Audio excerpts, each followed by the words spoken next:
dulu pagi ini spesial lagi lah. Kita mengundang pembicara kita, Kokoroy. Ya, dia akan berbicara Introduction Angel ya. Introduction Angel akan ada seri 1 sampai 10 kali ya, Roy ya. Topiknya udah ini aja buat tambahan informasi biar teman-teman bisa dapat sesuatu yang nggak umum. Soalnya kalau banyakan orang cerita cerita ini ya mungkin anggapnya dari persepsi saya kali ya gitu. Yang mungkin saya teman-teman mau dengar gitu. Yang mungkin di tempat lain nggak didapatkan news. Coba pendukung Kokoroy, mana fans clubnya? Suaranya mana? Apa tunjuk tangan?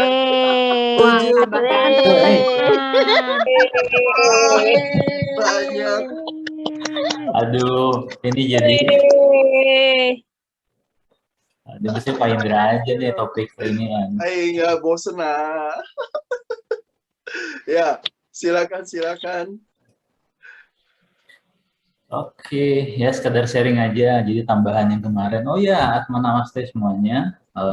Terima kasih udah mau berbagi cahaya untuk teman-teman saudara-saudara yang sudah berpulang terlebih dahulu karena Great Invocation.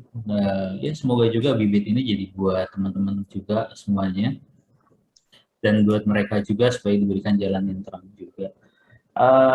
Ini mungkin saya sekarang sharing untuk Angel yang mungkin tidak banyak, mungkin sebenarnya banyak, tapi mungkin teman-teman kalau mau cari lebih detail, biasanya literaturnya itu sangat sedikit dan biasanya anti mainstream. Jadi saya mungkin ada cerita sedikit.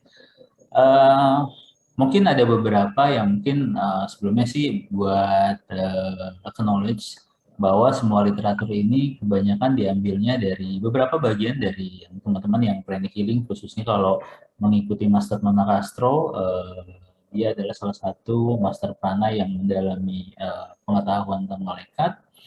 Lalu saya mengambil juga dari beberapa pemahaman yang kabalistik. Jadi mudah-mudahan di sini teman-teman nggak ada yang menganggap kabalistik itu sebagai sesuatu yang agak-agak aneh. Karena itu sebenarnya memang salah satu sistem filsafat yang memang background-nya culture-nya dari Yahudi. Tapi sebenarnya nggak banyak yang aneh-aneh juga kok. Mereka banyak kan bicara talk about angels. Mungkin agak sedikit berbeda dengan yang Christianity ataupun Islam yang terkait dengan malaikat. Tapi mungkin nanti kita akan bahas sedikit-sedikit.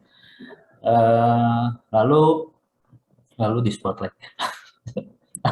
Lalu ada beberapa juga yang mungkin karena biasanya pengetahuan angel itu sangat terbukanya dari culture Christianity, jadi mungkin mau tidak mau agak sedikit berbau Christianity. Tapi balik lagi sebenarnya kalau mau ditarik lebih luas, bahkan angel itu sebenarnya ada yang kita sebut ya, malaikat itu ada yang diberikan tugas untuk dunia sebenarnya. Jadi kita nyebutnya mungkin ada beberapa yang nyebutnya dewas atau beings atau penanggung jawab terhadap satu elemental misalnya. Nah itu sebenarnya adalah satu konsep angel. Cuma mungkin saya nggak membahas ke sana, nanti topiknya jadi agak banyak. Jadi dulu ketika menurut tradisi Judeo-Kristen, kita nyebutnya biasanya tradisi Judeo-Christianity, biasanya ketika Tuhan menciptakan makhluk alam semesta, itu ada 3 elemen. Cahaya itu dijadikan sebagai unsur dasar malaikat. Lalu kalau tanah itu unsurnya untuk manusia. Nah, ada satu perdebatan. Ada perdebatan yaitu ada yang mengatakan fire misalnya, salah satu elemennya api itu dianggap misalnya diciptakan sebagai jin dan segala macam. Tapi saya nggak membahas ke sana. Tapi kalau dalam tradisi Yahudi, api itu biasanya diciptakan sebagai basic dari elemennya para entity atau para entitas. Jadi yang bertanggung jawab terhadap mungkin kita nyebutnya mungkin bumi, tanah dan segala macam. Bumi ini mungkin terus juga alam semesta beberapa elementalnya. Nah itu elemennya api. Nah biasanya ada beberapa, mungkin saya spesifik jadinya ke konsep ke cahayanya atau ke malaikat, bahwa sebenarnya ketika kita bicara tentang sesuatu yang ilahi, saya nggak bisa bicara nama Tuhan karena sebenarnya there is no tidak ada satu nama pun yang representatif sebenarnya. Nah, kalau di dalam slide ini saya ngambil dari Dante Divine Comedy karena saya sebenarnya suka banget sama cerita Dante sebenarnya, karena banyak filosofi yang sebenarnya kalau dimaknai itu bisa dalam. Nah, ketika kita melihat ini ceritanya ada si Beatrice sama pasangannya itu ketika dia bermeditasi pada white light, sebenarnya di bahasa literaturnya adalah mawar putih. Nah, ketika dia bermeditasi pada mawar putih, tiba-tiba the all creation itu tiba-tiba dia dapat mungkin inspirasi atau ilham atau mungkin dapat pencerahan bahwa seperti inilah figur Tuhan yang diperuntukkan oleh kita. Jadi Tuhan itu di tengah-tengah cahaya yang sangat terang, lalu dikelilingi oleh berbagai macam malaikat. Nah, malaikat-malaikat ini sebenarnya tergantung literaturnya sebenarnya. Mungkin saya mengambilnya dari, karena beberapa yang melakukan itu ada yang disebutnya Thomas Aquinas, disebutnya Somatologica. Ini dibagi dalam masing-masing 3 jenjang, dan masing-masing 3 jenjang itu punya beberapa kategori seperti ini. Nah, kalau ini mau dibahas lebih detail, sebenarnya masing-masing itu cukup banyak sebenarnya. Misalnya, teman-teman ketika bicara tentang the great invocation misalnya, bahwa ketika kita menyatukan diri dengan para orang suci, dengan para higher being, dengan para malaikat, sebenarnya kalian itu bisa sampai ke level ini. Dan ketika purifikasinya lebih tinggi, kalian mungkin bisa memanggil yang serafim dan cherubim. Sebenarnya katakanlah mungkin kalau mau uji coba misalnya KAB pakai pendulum misalnya, teman-teman misalnya mau yang paling umum misalnya tadi sempat kita memanggil salah satu 4 dari 5 angel yang umum, misalnya kita memanggil Rafael, Uriel, Gabriel, dan Michael itu sebagai pendamping kita. Dan itu pun nanti kalau mau diuji coba bisa kok pakai pendulum misalnya, minta KAB misalnya untuk tes. Tapi mintanya juga dengan menyuruh sih sebenarnya. Kurang tepatnya adalah kita memohon untuk diberikan izin merasakan kehadiran mereka di sekeliling kita. Dan itu ada beberapa yang memang terbukti bisa membantu teman-teman sekalian. Jadi don't worry kalau misalnya di sini ada beberapa teman-teman, ada sekitar 70-an orang, terus 70-an masing-masing meminta untuk kehadiran para malaikat, masing-masing dapat masing-masing benar-benar dapat ini. Entah gimana caranya, dari 70-an orang itu akan mendapatkan masing-masing 4 angel sendiri-sendiri. Nah, ini sebenarnya kita nyebutnya Throne of God, ya tahta Tuhan, tahta yang ilahi, dan masing-masing jenjangnya itu terdiri dari beberapa malaikat. Ini contoh lukisan yang lebih tua lagi sebenarnya. Nah, lalu kemudian biasanya kalau ada beberapa yang kita bicara, salah satu contohnya, topiknya sebenarnya agak lebih kalau kita bicara angelogi itu masing-masing topiknya itu cukup dalam. Jadi misalnya kalau kita mau bersama-sama dengan para malaikat misalnya bekerja untuk kepentingan dunia, we are as a soul, karena kita nggak bisa secara fisik karena terbatas, we are as a soul, kita meminta dengan, kita nyebutnya sebenarnya malaikat, tapi kalau dalam bicara ranking atau jenjang, maka malaikat yang berkuasa terhadap kuasa-kuasa alami atau kuasa-kuasa dunia.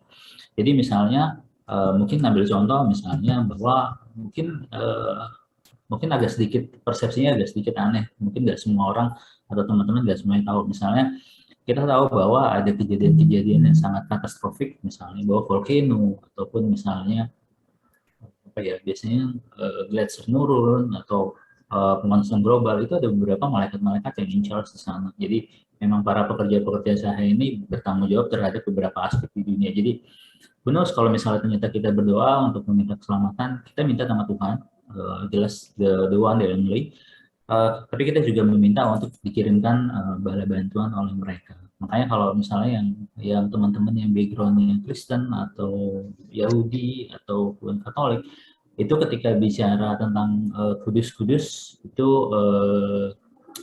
saya dikasih tahu bahwa ketika bicara the Holy Host itu sebenarnya bukan bicara kalau misalnya kudus-kudus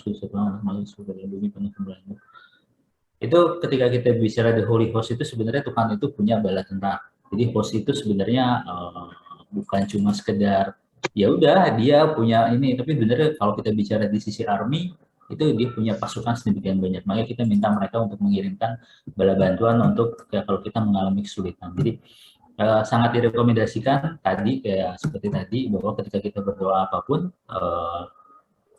kita mintanya ya kita menyatukan diri dengan para kudus, dengan para orang-orang suci, orang-orang saleh di dunia, di sana juga, dan para malaikat tentunya. Lalu ada beberapa aspek yang terkait dengan the powers ini, yang beberapa culture yang bukan Judeo-Christianity, biasanya mereka nyebutnya di dewa. Cuma topiknya agak sedikit panjang, jadi saya membatasinya biar tidak terlalu banyak. Biasanya yang paling banyak berkecimpung dengan kehidupan kita sehari-hari biasanya principality, archangel, dan angels. Nah, saya menyatakan di sini the L karena mungkin biar tambahan buat teman-teman ketika kita bicara L di sini, baik biasanya tradisinya tradisi Yahudi dan Kristianity. Kenapa sih mungkin teman-teman ada yang tahu kenapa belakangnya itu selalu L? Ada Michael, misalnya Uriel, mungkin saya tahu Elohim, Elohim Tuhan, orangnya Ibrani. Oh, Ibrani. Tapi Ibu tahu sebenarnya nama Tuhan dalam tradisi Ibrani itu banyak. Ya, betul. Tapi L-nya itu Elohai ya, Elohim ya. Enggak, L itu sendiri. L itu sendiri, Elohim sendiri. Sorry. Jadi kalau misalnya ada beberapa yang punya, misalnya baca tradisi-tradisi Yahudi, mungkin Pak Abe ini bisa tanya atau enggak, ini Ken ya misalnya. Ketika kita bicara the heart, mungkin ini agak sedikit aspeknya apa ya? Mungkin nggak banyak orang yang mengeksplorasi. Kenapa di malaikat itu misalnya Mikael atau Uriel, Gabriel misalnya, itu kita ambil petikan L-nya itu kalau kita ngambil ke tradisi mereka, kenapa sih Yahudi itu banyak kan pakainya L? Nah sebenarnya kalau kita bicara L, kita bicara Tuhan itu punya sebagian banyak nama, ada Elohim, Yehovah, Yahweh, segala macam. Nah ketika kita ambil L-nya itu kita padankan bahwa itu sebenarnya ada aspek love dari Tuhan. Jadi ketika si malaikat, makanya ada beberapa yang mengatakan kenapa malaikat itu punya sayap misalnya, punya sayapnya banyak macam-macam. Kalau di dalam tradisi Pranic Healing dikatakan kalau sayapnya itu sebenarnya adalah cahaya. Cahayanya itu ya karena dia mengakar dari cakra jantung dan akhirnya memancar kemana-mana seolah-olah seperti sayap yang memeluk manusia. Tapi ketika kita bicara tentang kita bicara cuma cinta doang, tapi ketika kita bicara the love aspect of God itu sebenarnya kalau misalnya di dalam tradisi kabalistik kita sebutnya Hesed atau Seset. Nah itu memang sebenarnya kurang di beberapa literatur dinyatakan sebagai tangan kiri karena biasanya tangan kiri itu cenderung tidak menyakiti. Tapi beberapanya akhirnya kalau dalam tradisi Muslim misalnya menyebutnya kalau dia agak sedikit diambil sedikit jadi di jantung sebelah kiri. Tapi itu jadi tradisi masuk ke tradisi Sufi. Ketika kita bicara aspek cinta dari Tuhan yang berpengaruh pada cinta di dalam manusia itu juga kita sebut sebagai L. Makanya kalau kita bicara L itu pasti malaikat itu semua punya sayap dan kalau yang levelnya tinggi serafim itu sayapnya 6. Itu salah satu figurnya adalah kalau 6 itu cinta. Nah, ketika kita bicara semua malaikat itu secara tidak langsung dalam tradisi Yahudi sebenarnya itu lahir atau muncul dari cinta kasih yang ilahi. Jadi apapun yang terjadi di dalam dunia ini sebenarnya Tuhan itu sayang sama kita dan masing-masing itu diposisikan pekerja-pekerjanya dan to make it short bahwa apapun yang terjadi mungkin kita senang, sedih, susah, mungkin kita kehilangan teman-teman, tapi yakinlah bahwa ini adalah demi kebaikan dia, dan kebaikan mereka karena di dalam kita semuanya di dalam cinta Allah sendiri. Nah itu sebenarnya sebutnya L itu tadi saya nambahin karena banyak kalau dalam tradisi Yahudi itu ada sekitar 10 ataupun 11 nama yang digunakan. Nah salah satu nama yang fokus untuk cinta adalah L. Nah, ada L sendiri, ada Elohim sendiri, ada El Shaddai sendiri, dan banyak macam-macam. Tapi khusus untuk kalimat L, biasanya cinta. Nah, tumben jadinya kok sepi banget ya, quiet. Ramai. Nah, ini sekedar tambahan buat teman-teman yang mungkin pernah umumnya dianggap adalah 4 direction. Kalau tadi biasanya di dalam gratitude kita selalu pagi. Itu ada bicara tentang Uriel, terus kita bicara tentang Gabriel di sebelah utara, terus kita bicara juga di belakang kita Rafael, terus kita juga bicara di sebelah kanan kita Michael. Nah, sebelum yang ini saya bicara dulu ini. Jadi ada banyak sekali cerita-cerita penampakan malaikat. Ini kalau saya ambil dalam tradisi Yahudi itu ketika Abraham itu dikunjungi oleh 3 orang. Ada yang bicara sebenarnya 3 orang ini adalah 3 malaikat Ini lukisan dari James Tissot. Jadi ketika waktu itu mau punya anak, kumpul sama mereka, terus ya mereka diberkati. Konon katanya ketiga malaikat ini adalah Uriel, Gabriel, terus Michael. Rafaelnya biasanya nanti munculnya pas di kisah Tobit. Jadi memang ceritanya banyak. Dan satu lagi mungkin ini yang terakhir, mungkin bagi beberapa teman yang suka dengan cerita, ya ada beberapa korelasi. Jadi ketika kita bicara selain 4 malaikat, kita bicara juga ada satu yang biasanya jarang disebut. Nah, biasanya yang jarang disebut ini kita sebutnya yang mungkin ada beberapa teman-teman yang pernah nyebut namanya Metatron atau Metatron atau Metron. Nah, biasanya mereka dia itu posisinya bukan di sebelah 4 arah kita, biasanya di atas kita. Ada beberapa yang mengatakan bahwa Metatron itu punya 12 cahaya. Nah, mungkin ketika kita bicara 12 cahaya kan mungkin ada teman-teman berpikir kok cahaya ada 12 bentuknya kayak gimana nih gitu, apa kayak yang namanya cahaya itu kan kalau memancar ya memancar ke semua arah, maksudnya 12. Nah, itu sebenarnya salah satu simbol kalau misalnya teman-teman katakanlah terbuka cakra mahkotanya, itu biasanya ya punya 12 aspek. Nah, itu ada 12 cahaya yang representasi dari teman-teman sekalian. Nah, sebenarnya kalau kita bicara sebelum Metatron bisa terhubung ke sana, biasanya bagaimana ya balik lagi ketika kita sudah merasakan cinta kita sendiri. Nah, itu biasanya kalau kita bicara cakra jantung, itu ada 12 petal, nah masuk ke cakra mahkotanya ada 12 cahaya. Nah, biasanya ada penanggung jawab di sana. Oke, mungkin singkatnya, terus apa sih gunanya, manfaatnya pengetahuan angel seperti ini? Pertama, saya menyambung yang kemarin bahwa kita itu nggak pernah hidup sendiri. Jadi apapun yang terjadi sudah ada yang mengatur. Memang kita apa salahnya ketika kita bekerja sama untuk kebaikan kita dan kebaikan orang lain, itu juga meminta bantuan juga dari Tuhan untuk mengirimkan para malaikatnya. Seperti kita tahu kalau kita berbuat baik bersama-sama, kualitasnya, manfaatnya jadi semakin banyak. Dan masing-masing sebenarnya tidak berkurang porsinya. Jadi kalau misalnya susah mendapatkan orang untuk mendapatkan bantuan, kita minta bantuan Tuhan untuk mengirimkan pembantunya dia untuk membantu kita. Jadi kita kerjasama dengan mereka. Jadi don't worry, karena walaupun teman-teman misalnya kita keterbatasan fisik, gitu kan, keterbatasan tempat, selalu diingatlah bahwa ini jenjangnya itu dari yang cuma hal sepele, urusan manusia, sampai urusan sesuatu yang ilahi. Memang misalnya dalam konteks konflik seperti sekarang, ya mungkin kita masih terbatas, tapi kita bisa minta level virtue dan powers untuk ke diri kita sendiri. Dan biasanya ada korelasi juga, masing-masing angel ini biasanya punya penanggung jawab di sisi kita sendiri. Jadi misalnya kalau teman-teman misalnya kita pengen kerendahan hati misalnya. Nah, itu ada yang beberapa malaikat yang diberikan penanggung jawab di sana, misalnya Zadkiel misalnya. Nah, itu teman-teman bisa bermeditasi di sana. Jadi mungkin kalau yang saya kurang tahu, mungkin bisa tanya teman-teman yang kalau tradisinya Hindu ataupun tradisinya Buddhis, biasanya masing-masing virtue, masing-masing apa ya kita sebutnya karakter itu tuh bisa diambil dari dewa tertentu atau dari malaikat tertentu. Nah itu, tapi kalau untuk yang Buddhis dan Hindu mungkin bisa tanya ke pengajar mereka. Nah, kalau kita di Judeo Christianity itu biasanya masing-masing virtue itu bisa diambil. Contohnya, misalnya saya, misalnya ketika kita bicara kita butuh power untuk dalam hidup misalnya, mungkin teman-teman kalau belajar di sistem cakra atau sistem bela diri kita bicara di levelnya. Level tepatnya gantian atau sejenisnya, push di energi di sana untuk kegiatan kita sehari-hari. Tapi kalau misalnya kita apa ya butuh sesuatu, mungkin kita menggunakan nama-nama malaikat, misalnya Mikael, misalnya untuk mengenergize di sisi level kita. Tapi again, praktek seperti itu ada, tetapi saya tidak mengencourage karena jadinya seolah menggunakan angel itu untuk power dan ya boleh, tapi ya gunakan dengan cukup prudent. Kalau nanti teman-teman sudah terbiasa dengan nama-nama dari malaikat, nanti sudah purifikasinya cukup bagus, nanti bisa langsung masuknya misalnya ke jenjangnya itu nama-nama Tuhan atau nama-nama yang ilahi.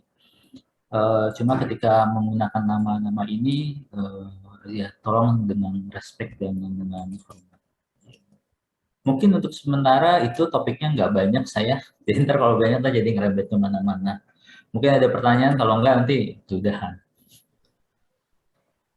Yang Jaga anu foundingnya. dulu, Oke. Mas Jiwo ya. tentang malaikat tadi kan belum itu, belum di Apa Bu? yang Metatron tadi ya, Iya. Metatron. Metatron itu yang kelima. Metatron karena saya pernah waktu itu doakan terus diliatin gitu ya. Cuma saya kan nggak tahu itu tuh apa gitu kan, karena hanya berbentuk cahaya dan cuma ada perasaan bahwa itu Metatron gitu kan. Terus saya coba cari-cari yang saya lihat karena belum pernah. Saya juga tidak pernah berdoa kepada malaikat Metatron karena saya selama ini selalu doanya kan minta pertolongan malaikat yang KL, Rafael, Gabriel gitu, terutama kalau mendoakan sesuatu yang ini saya pakai dia sebagai panglima surgawi kan. Nah, tadi tertarik dengan Metatron yang punya 12 cahaya tadi karena memang yang ketika dilihatin itu tidak berbentuk seperti yang digambar-gambar, hanya siluet cahaya yang cahayanya itu indah sekali, pendar gitu ya, yang benar-benar waktu itu keunguan apa, saya juga nggak bisa mengindikan warna yang itu ya, tapi sesuatu yang sangat luar biasa. Ketika saya cek, kok seperti ini ya, waktu itu coba cari-cari, apa sih kau pernah lihat ini tuh apa ya? Ternyata itu malaikat Metatron. Makanya bisa dijelaskan tadi yang 12 cahaya itu apa itu, Pak Roy? Nah, itu topiknya saya juga nanti lain lagi. Kalau Metatron itu salah satunya adalah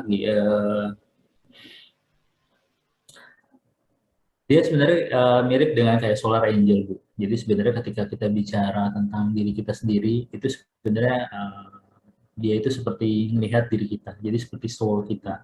Jadi melihat itu sebenarnya buat pertumbuhan kita masing-masing itu apa sih yang bisa dianggap biar kita naik. Nah, biasanya salah satu aspeknya adalah cinta. Karena ketika kita tidak ya kita tidak bisa mencintai kalau kita nggak naik ke ketemu Metatron itu sebenarnya agak susah. Karena mesti punya kadar cinta tertentu untuk baik di sekeliling kita dan lingkungan kita. Karena ketika mungkin teman-teman bilang, oke, saya menyatukan diri dengan para malaikat untuk misalnya berdoa misalnya. Nah, itu sebenarnya harus dibangkitkan salah satu figur cintanya. Nah, beberapa orang biasanya sih, kalau biasanya cinta itu bisa dibangkitkan dari atas kesusahan orang sih. Memang mungkin kita ini, mungkin saya jadi curhat sedikit. Mungkin gara-gara COVID seperti ini, jadi kita tuh jadi bela rasanya, empati kita terus semakin tinggi sebenarnya. Kalau mungkin boleh jujur, emang the side effect-nya adalah kita harus menderita tertentu. Misalnya ada penderitaan, ada kesusahan, sehingga kita berkembang di sana untuk bahwa kita harus tergantung pada sesuatu yang ilahi. Nah, ketika mungkin ibu berdoa, saya lagi dalam butuh bantuan, lagi dalam kondisi tertentu, nah itu jadinya apa ya?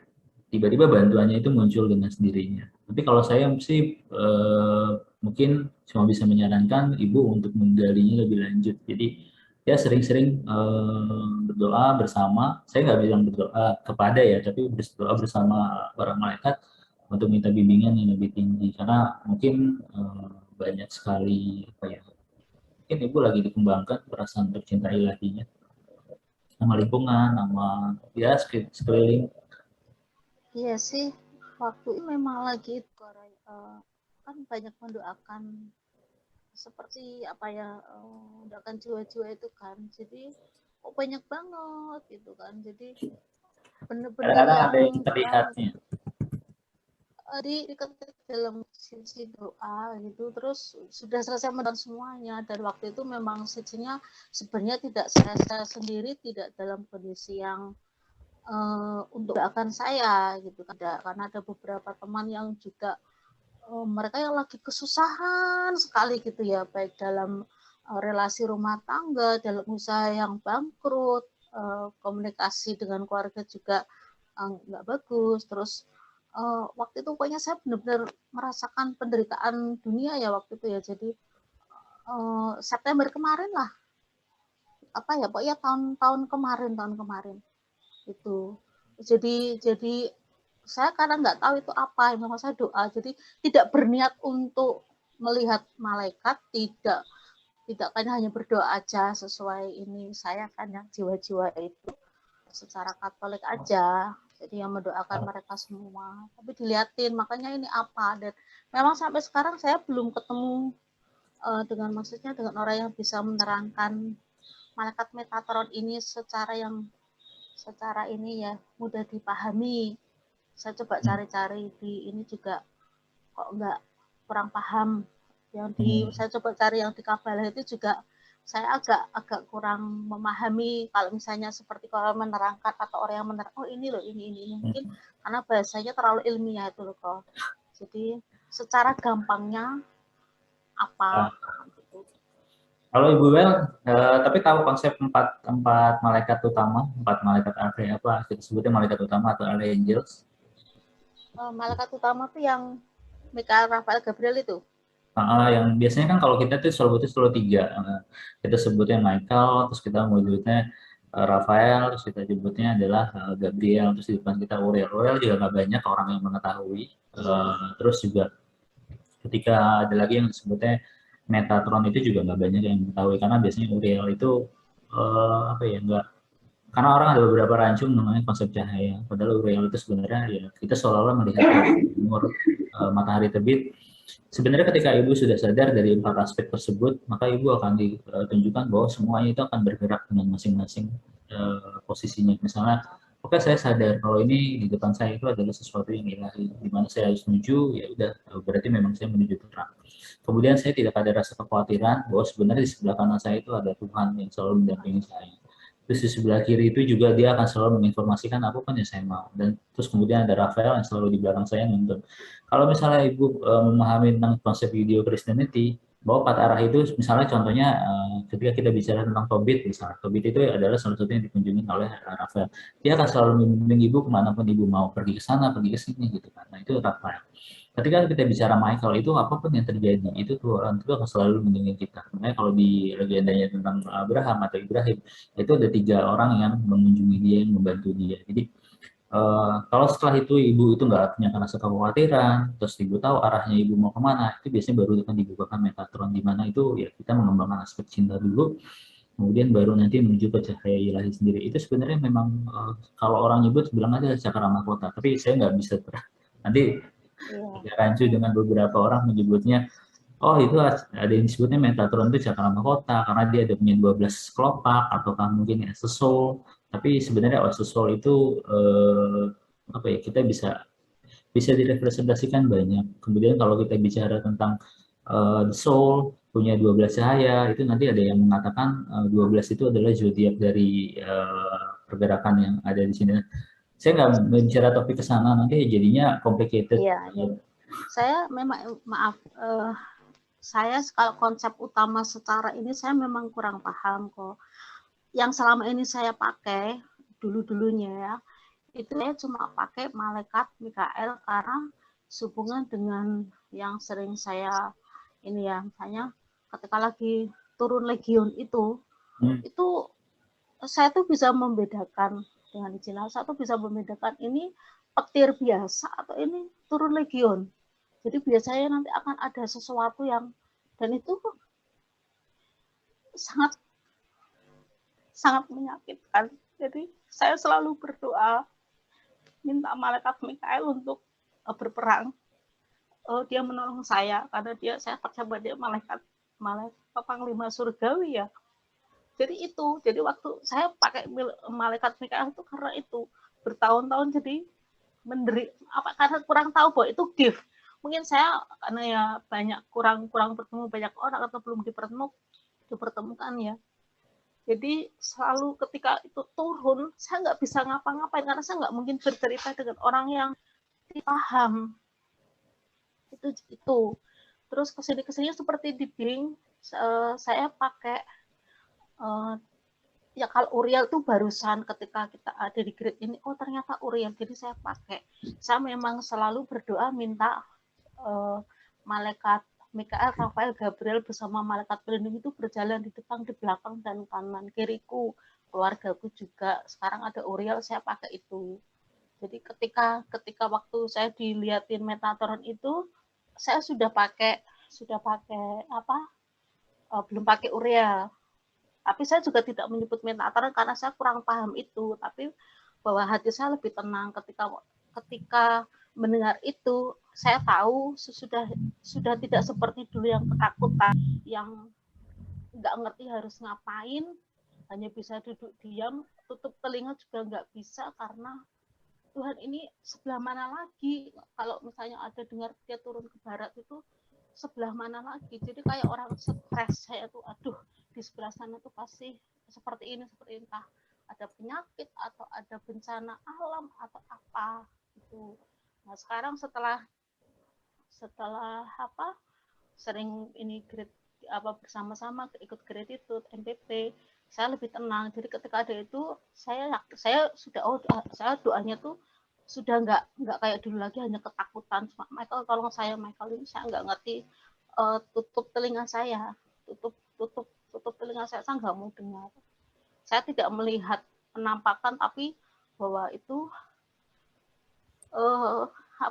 legion dengan kudanya yang seperti itu ya. Gitu kok. Ibu biasanya memahami konsep ini doa kudus-kudus?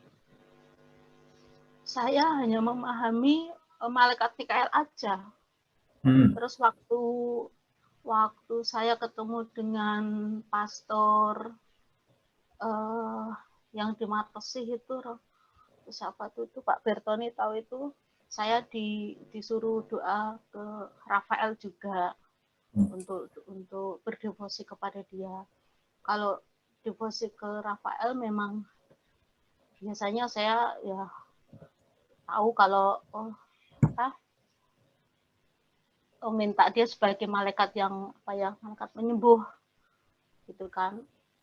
Ya mungkin maksudnya Romo itu tuh mungkin dalam perjalanan saya minta dibimbing Rafael supaya saya tidak jatuh atau tidak ketakutan dalam ketakutan sendiri. Jadi saya hanya dua itu ya, tapi yang sering-sering saya pakai memang malaikat Mikael gitu kok. Apa? Karena memang balik lagi Bu, sebenarnya masing-masing itu sebenarnya sama, tapi punya tugas yang berbeda. Jadi semua malaikat itu adalah percikan cahaya dari yang ilahi. Jadi tergantung Ibu mau fokusnya ke arah mana. Karena sebenarnya kalau saya bilang di pertemuan yang kemarin, sebenarnya dari cukup banyak malaikat yang mereka punya tugas masing-masing sebenarnya. Tapi itu pun juga karena memang dari utusan yang ilahi. Misalnya kalau mungkin ada beberapa nama-nama malaikat yang nggak umum misalnya. Mungkin Jadkiel misalnya nggak semua banyak orang yang tahu. Mungkin ada orang yang bicara tentang the aspek beauty dari Tuhan misalnya, keindahan. Mungkin kalau saya nyebut ada nggak yang familiar mengenai nama misalnya Hanael misalnya, itu nggak banyak yang tahu. Jadi ketika kita bicara tentang kok punya nama begitu banyak, kita gimana paham? Kita sebenarnya nggak usah khawatir sih Bu, bahwa memang kita harus tahu namanya sedetail mungkin. Memang tahu bagus, tetapi mereka cukup memahami kok, karena mereka bukan bicara pakai bahasa yang kita ungkapkan sehari-hari, tapi pakai bahasa dari hati kita sendiri. Jadi ya Ibu cuma meniatkan atau intensi untuk berdoa bersama mereka. Misalnya saya mau bicara dengan Michael, karena Michael itu biasanya figurnya itu adalah yang strong, punya pedang. Tapi saya atau misalnya ada teman-teman yang mungkin saya lebih sukanya figurnya Tuhan yang memang selalu mendampingi saya dalam perjalanan dari satu titik ke titik yang lain. Ya mungkin bisa ngambil figurnya adalah figur Rafael. Mungkin kalau ketika lebih spiritual practice-nya lebih berkembang, mungkin sudah menggunakan figur-figur nama dari Tuhan itu sendiri. Jadi mungkin misalnya ketika kita bicara kalau itu Rafael, mungkin nanti setelah lebih lanjut kita bisa pakai yang Adonai Sabaoth misalnya. Tapi ketika kita bicara tentang nama Tuhan, saya jujur untuk bukan nggak mau menggunakan, tapi hanya untuk kejadian tertentu. Oke, mungkin nanti kalau misalnya Ibu mau, nanti kita bisa diskusi sendiri kalau misalnya mau. Mungkin ada yang lain, kasihan soalnya. Iya. Terima kasih, mohon maaf. Terima kasih. Oh, nggak apa-apa. Lanjut materi dulu aja, Roy. Oh, udah materi ini aja, kamu nggak banyak-banyak, Be, materinya. Jadi memang Oh ya, gitu. ya ntar kalau ceritanya kebanyakan, bener deh nanti kayak yang Great Invocation nanti akhirnya untuk mabok nanti. Oh enggak kok, kita apa menikmati, mendengarkan. Ini literaturnya tuh banyak yang bisa dibaca. Jadi sebenarnya tadi itu cuma pengen mengasih tahu bahwa sebenarnya ya ini nggak banyak orang yang tahu bahwa sebenarnya Michael El itu adalah figur cinta dari Tuhan sebenarnya. Cuma jadi ketika kita Iya, butuh apapun ya, bahkan ketika kita butuh sesuatu untuk berjuang bersama kita, misalnya Mikael, ya itu siapa sih yang bisa berjuang bersama? Siapa sih yang bisa seperti Tuhan? Kan Michael itu iya, apa ya, artinya gitu. Terus kalau misalnya kita butuh cahaya, pencerahan dan terangan, siapa sih yang punya cahaya terang selain Tuhan? Nah, itu direpresentasikan dalam bentuk Muriel. Beberapa culture menyebutnya di devas. Jadi kalau misalnya saya butuh pencerahan, sesuatu yang terang, iya. apakah itu bisa pakai? Ya mungkin ada nama yang lain, tapi kan saya nggak tahu sih. Gitu. Jadi makanya hell. Lalu Bro Jiwo masih kalau mau nimpalin silakan Bro Jiwo. Jadi dirimu tanya jawab, jadi para profesor tanya jawab, kita nyimak aja. Oh, Henok ya. Iya, memang banyak kan kalau cerita Metatron itu emang di kitabnya Henok, tapi Henok itu kan apokrif ya, dimasukin kitab apokrif. Jadi nggak semuanya diakui. Tapi yang apa ya? Agak bingung kalau misalnya masukin Henok, karena takutnya ada beberapa yang apa ya?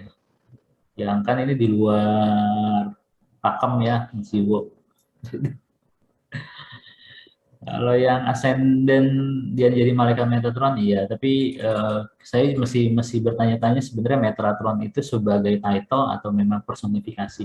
Nah itu yang sebenarnya agak bingung. Kalau Idris, ya beberapa literatur mengatakan itu Idris. Tapi kalau di gambar kedua Mbak Diana, nah seperti ini. Saya full screen kalau mau. Nah, Mbak Diana juga bisa lihat. Ini tinggal cari aja apa lukisannya Hildegard of Bingen. Ini salah satu yang figur malaikatnya. Jadi kalau misalnya menjawab tadi, ketika kita punya permasalahan di level tertentu, jangan jangan enggan untuk meminta mereka berdoa bersama kita. Kalau misalnya tergantung skopnya, tadi sempat dibilang kalau misalnya permasalahannya di levelnya level yang udah bukan kita, levelnya misalnya negara, nah kita bisa minta bantuan virtual power untuk berdoa bersama kita. Lalu kalau terkait dengan spiritual kita bisa minta serafim misalnya untuk berdoa bersama kita. Makanya biasanya saya selalu mengatakan berdoa bersama karena nanti ada beberapa dulu sempat di dalam tradisi Katolik yang apa ya dulu devosi terhadap malaikat itu sampai sedemikian saya lupa di sejarahnya, tapi pernah ada satu ketika devosi kepada malaikat itu jadi sedemikian kuat. Nah itu sebenarnya dikhawatirkan, makanya untuk supaya tidak terjadi terulangnya sejarah, biasanya kita mengatakan doa bersama malaikat, bukan berdoa kepada malaikat. Jadi beda antara kepada dan Iya. bersama. Nah itu sebenarnya. Tapi mereka pun juga nanti bilangnya itu kok. Mereka akan bilangnya, malaikat-malaikat akan bilangnya kita kan hanya sebagai pekerja-pekerja dari yang ilahi. Jadi ya itu. Dibilang musyrik ya bisa juga sih. Tapi musyrik itu biasanya tradisi-tradisi musyrik. Kita nggak boleh langsung dibukuin. Ya. Itu jadi sebenarnya kalau malaikat itu berjenjang, jadi teman-teman don't worry, we are as a soul itu kita bisa berkomunikasi dengan jenjang manapun. Jadi just receptive. Mengenai yang kemarin ada pertanyaan mengenai angel number, entah kenapa saya lebih suka untuk mulai apa ya membiasakan diri kita belajar untuk membuat peka intuisi kita supaya kita bisa berkomunikasi dengan mereka daripada mengandalkan angel number, karena balik lagi itu bisa aja sesuatu atau entitas lain yang bisa menggunakan Iya. number-number itu. Roy, kalau misalnya ini, kalau malaikat pelindung itu gini, jiwa kita di sekarang kan malaikat pelindung jiwa kita ini itu sama nggak sama malaikat pelindung jiwa kita di kehidupan masa lalu? Atau berbeda? Itu nggak nerima literaturnya, gua nggak benernya. Tapi Nggak ada literatur. kalau di kita itu pas ketika kehidupan ini kita sendiri, tapi as a soul kita punya malaikat sendiri. malaikat kita itu, malaikat pelindung itu dari dalam kandungan, ada literaturnya nggak pas bulan keberapa, atau pas kita lahir di bumi ini? Gue belum membacanya. Oke, siap. Tapi biasanya itu sebagai jiwa itu kita ada malaikatnya yang bimbing kita. Mungkin beberapa tradisi lain ya berarti sebagai guru, tetapi mungkin ya perlu di proses lebih tinggi. Lalu pas ketika kita sekarang terlahir menjalani hidup sehari-hari, kita bisa ini kok bisa apa punya malaikat, dan kalau cukup peka kita bisa berkomunikasi. Kalau enggak testing aja B, misalnya dan salah satu teman-teman di sini pengen dites, misal pengen diminta misalnya, oke, saya misalnya siapa, misalnya nanya malaikatnya kayak apa, ada berapa, jangan ada berapa sih, nanti terlalu nanti maksudnya malaikatnya ada atau enggak gitu kan. Terus pas ketika doa, doa apapun lah, misalnya cuma mengatakan kami bersama dengan para malaikat-malaikat, terus nanti ya bisa dites energinya seberapa. Oke. Kalau mau nanya apa lupa nih. Nanti deh.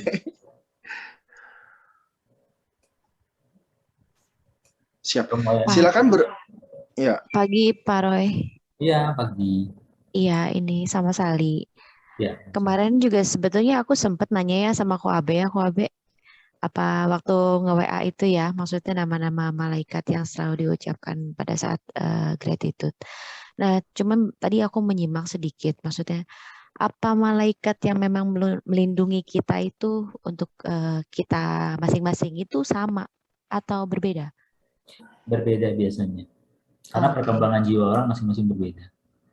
Oh, gitu. Tapi kalau yang beberapa tradisi ada yang mengatakan malaikat di sebelah kiri dan sebelah kanan menyaksikan, mencatat, itu berbeda. Karena itu dia sebagai penyaksi. Tapi untuk perkembangan jiwa kita itu biasanya sih beda-beda. Biasanya ya literatur mengatakan demikian. Dan tapi bisa saja kan secara form itu berbeda, tetapi secara esensi bisa saja sama. Karena sebenarnya saya nggak mau mengarahkan ke level ini, karena ketika kita bisa kayak misalnya mungkin ada beberapa teman bertanya-tanya, misalnya kalau saya berdoa bersama dengan malaikat Uriel misalnya, sedangkan satunya di Amerika, satunya di Indonesia, satunya di Eropa misalnya, itu malaikat Urielnya gimana caranya gitu kan. Nah itu sebenarnya kan formnya bisa saja berbeda tapi esensinya sama. Jadi untuk menjawab gitu. Taruh lagi meeting ya. Oh, gue pikir siapa? Iya. Oh, betul. Ya sudah, terima kasih ya Pak Roy. Oh ya, terus begini, malaikat pelindung itu dari kita bayi sampai gede itu sama atau enggak, atau beda? Ganti apa dia juga bertumbuh atau mereka berganti atau gimana? Setahunya kayaknya enggak deh. Dia tetap sama karena mereka nanti yang menyaksikan. Mereka membimbing kita dari kita belum karena ketika kita terlahir sebagai manusia itu kan banyak sekali pengetahuan yang kita peroleh sebenarnya. Nah, mereka itu akan membantu kita untuk menemukan supaya pengetahuan yang dulu kita peroleh itu terbuka kembali. Jadi itulah yang kalau dibilang tiap ini berganti-ganti kayaknya enggak deh. Tiap satu misalnya pas usia dewasa ganti, remaja ganti, terus nanti itu enggak, masih tetap sama karena mereka itu melihat perkembangan kita. Nah, terus kalau bagaimana kita membedakan itu suara malaikat, hati nurani, higher soul, atau suara Tuhan itu, ada nggak pengalaman yang membedakan? Apa semuanya mirip atau tanda-tanda yang sama atau apa gimana? Biasanya sih ya kalau misalnya simpel nyari kerjaan, punya harus resign atau apa segala macam. Mungkin kalau beberapa teman-teman di Penana akan bertanya di meditasi of the soul gitu kan, tenang, diam gitu kan. Nah, tapi ketika ada beberapa yang mungkin teman-teman punya pengalaman synchronicity misalnya, tiba-tiba pas lagi jalan, duduk di kereta atau di busway atau di mobil melihat pelang gitu segala macam. Nah, itu tiba-tiba oh ya ini harusnya sesuatu yang harus gue lakukan nih, atau harus diproses atau apa gitu kan. Nah, itu yang kadang-kadang itu yang diuji. Nah, biasanya mereka para malaikat itulah sebenarnya membantu seolah-olah kayak mungkin bahasa awamnya adalah ketika kita naik mobil gitu terus tiba-tiba ngeliat iklan tuh yang kepala kita ditengokin itu ya mungkin para malaikat mengatakan seperti itu. Mereka tuh banyak berkomunikasi seperti itu karena kita punya keterbatasan untuk mengenal tanda-tanda seperti itu. Biasanya kalau yang konsep yang higher soul terus bisikan segala macam itu pas ketika kita bermeditasi. Tapi para malaikat banyak sekali berbicara dengan synchronicity. Nah, itulah yang beberapa bidang keilmuan lain mengambil kesimpulannya dengan angel number. Karena sebenarnya nggak cuma number, tapi there is so many things untuk diungkapkan. Jadi ya itu bisa di mana aja kalau para malaikat. Tidak harus nih. Jadi synchronicity itu banyak kan mereka berperan. Bingung ya? Mudah-mudahan makin bingung. Nanti katanya biar nggak bingung, tanya chat pribadi ke Kokoroy aja. Biar Koroy yang ini. Ya, Jiwo nggak buka mic, Jiwo. Biar tanya langsung, biar seru. Buka video juga boleh. Pak Roy, kok Iya, Abeng saya iya. boleh? Boleh. Silakan. Kalau Metatron itu bukan bagian daripada Archangel ya? Masuk range. Ya, masih? Masuk. Oh, Metatron, tapi nggak ada L-nya ya? Metatron karena dia, ya itu ntar unik. Makanya tadi pembahasannya. Nggak apa-apa. Nggak usah sekarang, nggak apa-apa. Saya juga lagi baca-baca. Soalnya di situ disinggung-singgung ada apa namanya, Metatron is associated with the Merkabah. Merkabah itu apa juga? Saya belum cek. Nggak ada hubungannya sama yang di Timur Tengah itu, Ka'bah nggak ada ya? Beda. Merkabah itu ini Mas Jiwo pernah nanya, ya udah sekalian. Jadi thank you. Sebentar, saya bicara tentang ini. Saya matikan dulu video saya. Nah, itu kan ada emoticon gambar saya. Nah, itu mungkin simbolnya flower of life. Nah, itu flower of life itu salah satu bentuk markabah. Jadi tadi akhirnya mau nggak mau memang nyerempet kemari. Jadi ketika kita bicara as a soul sebagai jiwa kita kan sebenarnya punya kendaraan. Nah, kendaraan kita ini tubuh fisik sebenarnya. Nah, tapi kita juga punya tubuh spiritual. Nah, itu sebenarnya berkuasa di sana adalah Metatron. Nah, dalam perkembangan waktu seiring dengan kehidupan spiritual kita makin tinggi, biasanya itu di dalam di lingkungan kita itu mungkin kalau beberapa orang yang nyebutnya energi, tubuh energinya makin kuat, tapi ada beberapa yang nyebutnya namanya markabah. Nah, markabah itu adalah sebagai kayak kita nyebutnya apa ya, vehicle atau kendaraan sebenarnya. Sama ke tubuh kita adalah kendaraan spiritual, maka markabah itu juga seperti kendaraan spiritual. Nah, biasanya masing-masing tubuh itu punya kita nyebutnya apa ya, punya entity yang in charge di sana. Nah, ketika kita bicara tentang markabah atau tubuh spiritual kita, itu yang in charge itu Metatron. Makanya ketika bicara tentang angel, selain kita sudah bicara tentang angel yang 4 arah tadi, ada beberapa literatur mengatakan bahwa sebenarnya 4 arah ini nggak diam. Ketika 4 arah ini bergerak, itu akan memunculkan satu bergerak. Makanya biasanya kalau di dalam markabah itu, saya jadi ngebukain sedikit. Tubuh kayak seperti cakra itu tubuh ke kiri dan ke kanan. Markabah itu energi kita itu juga bergerak ke kiri dan ke kanan. Mungkin teman-teman yang di pranic healing itu akan sadar bahwa itu sebenarnya kayak seolah seperti shield atau pelindung. Jadi pelindungan itu muter ke kiri atau muter ke kanan. Ketika kita bicara markabah pun sebagai seorang praktisi spiritual itu juga akan dilindungi oleh tubuh tadi, kendaraan tadi, markabah. Nah, itu ketika 4 archangel itu muter semuanya, maka sebenarnya yang punya entitas itu Metatron yang di tengah-tengah untuk mengontrol semua pergerakan itu. Jadi ya ketika bicara markabah, makanya dibilangnya itu nanti apa ya, sebagai perlindungan jiwa itu salah satunya. Oh, ini ada gambarnya. Saya buka video boleh ya? Boleh, mau di-sharing boleh. Ini. Tapi Abi yang punya ini nih, punya. Ya bener nggak? Boleh. Bener nggak kayak gini ya? Nih, Metatron. Ya bisa dibilang seperti itu, tetapi itu jadi nanti cabangnya secret geometry. Oh iya, oke. Tapi nanti nggak sekompleks itu kok. Iya, makanya saya bingung liar.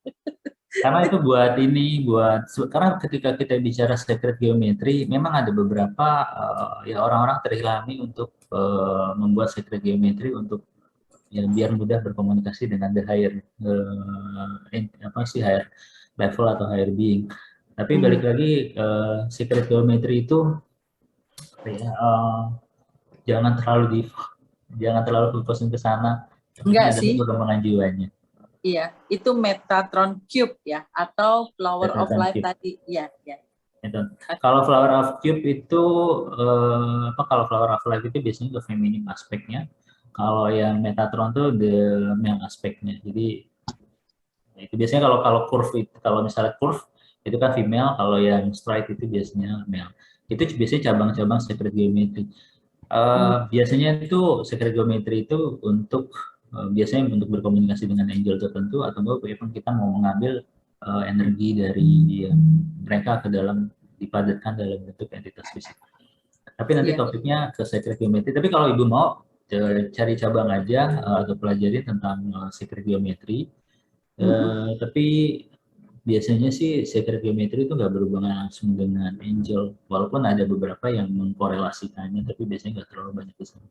Tapi yang buat merkabahnya ya ada hubungan dengan Metatron.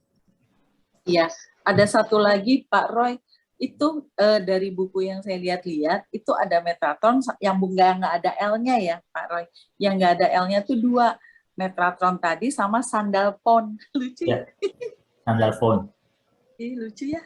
Is also known Okan sandal phone. Brother or brother together. Kalau misalnya pengen tahu, karena banyak sekali nama malaikat, jadi kalau misalnya nggak ada L-nya, itu coba dilihat apakah ada nama di dalam hubungannya dengan Flower of Life atau Tree of Life. Itu biasanya mereka ada hubungan kayak sandal phone, itu saya lupa deh sandal phone, tapi ada kok. Enggak apa-apa. Jadi so banyak, saking banyaknya, ada barisan isim dengan arhangelnya sandal phone. Apa? Itu barisan isim. Barisan isim ISHIM. Arhangelnya sandal phone. Itu termasuk makhluk-makhluk supranatural dalam agama Yahudi, benar ya kok ya itu ya? Tapi balik lagi, saya cuma bilang bahwa angel itu bukan tujuan, jadi angel itu buat teman, buat pengetahuan aja. Bahwa memang Tuhan tuh banyak bekerja itu untuk untuk orang. Atau misalnya kalau teman-teman mau, misalnya pengen pengen merasakan perkembangan intuisi, misalnya ya duduk tenang dulu, terus misalnya relax, hirup nafas, keluarin nafas, misalnya mungkin beberapa kali sampai tubuhnya relax. Nah, kemudian biasanya kita baru mengambil nama yang mau, misalnya apapun yang teman-teman misalnya mau. Misalnya kalau yang paling umum, misalnya kita nyebutnya, kita lagi butuh, misalnya saat ini kita lagi butuh sesuatu untuk berjuang dalam kehidupan kita sehari-hari, ya sudah kita fokus pada karena biasanya malaikat itu pengen dianalogikan pada satu figur, entah planet, entah pun atau struktur di dalam tubuh kita. Misalnya kita bicara tentang konsep matahari, matahari kita butuh terang supaya kita mampu beraktivitas, dan Tuhan selalu melindungi kita seperti matahari. Tidak ada apapun yang bisa mengalahkan matahari dalam hal ini, maka ya kita tenang, diam, fokus pada misalnya daripada navel kita. Navel itu berarti pusat, tenang, kita relax. Mungkin kita pelan-pelan sambil merasakan. Biasanya mengucapkan nama malaikat itu selalu 3 suku kata.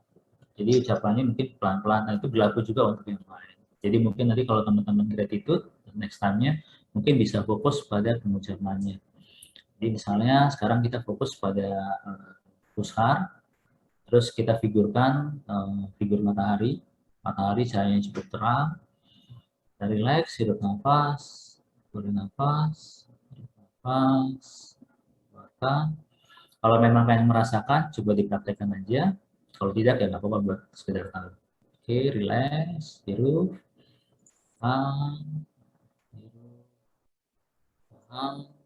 bayangkan bahwa Tuhan menciptakan matahari sedemikian kuatnya. Kemudian kita ucapkan Mi Ha El. Mi Ha El. Mi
Oke.